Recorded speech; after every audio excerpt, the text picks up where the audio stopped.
hidden gem. One of just more than a handful of pianos ever made with extra keys.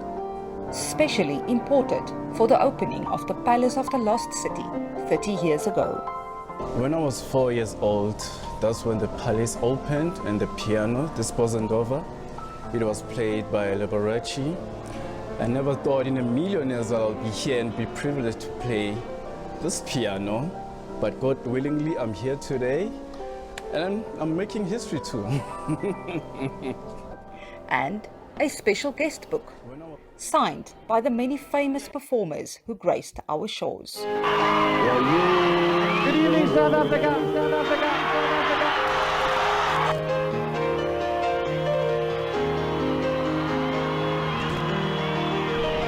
This is the moment I remember.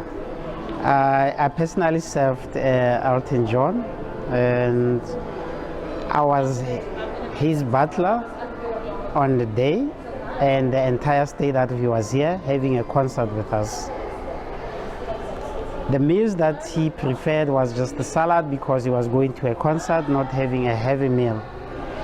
He loved his wine, and they tried our South African wines as well. So this is the great moment that will stay with my heart until I die.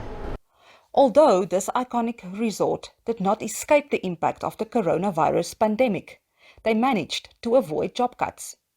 Previously a firm favorite among overseas travelers, this trend has changed. I think in a very perverse way, COVID led to a rediscovery of South Africa by South Africans. And what an exciting thing, because we have so many amazing products in South Africa, so many corners of the country that are hidden away with the most incredible niche product.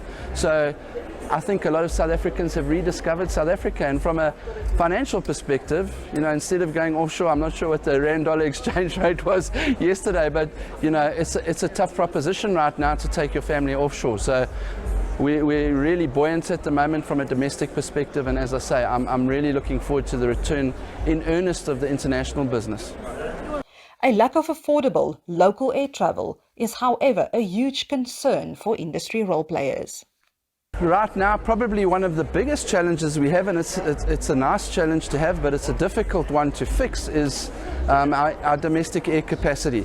Obviously, post the Kalula fallover or the BA Comair fallover, we've got a severe constraint around domestic capacity, and one can't have a situation where our domestic sectors are costing us or costing a customer as much as the international sectors. According to Northwest Tourism, the sector is slowly recovering, after it has been underfunded recently, with money redirected to critical departments during the pandemic. Poor road infrastructure and accessibility to tourism sites is another concern. We are the only province that does not have a functional airport. So it's difficult, especially for the long-haul tourist, to access our province. They will always go to Johannesburg, Cape Town, or the nearest, maybe Kimberley, but they are forced to drive on the road. So we need a lot of stakeholders to get involved. Despite the many challenges, there is hope that in the coming year, there will be many reasons to celebrate.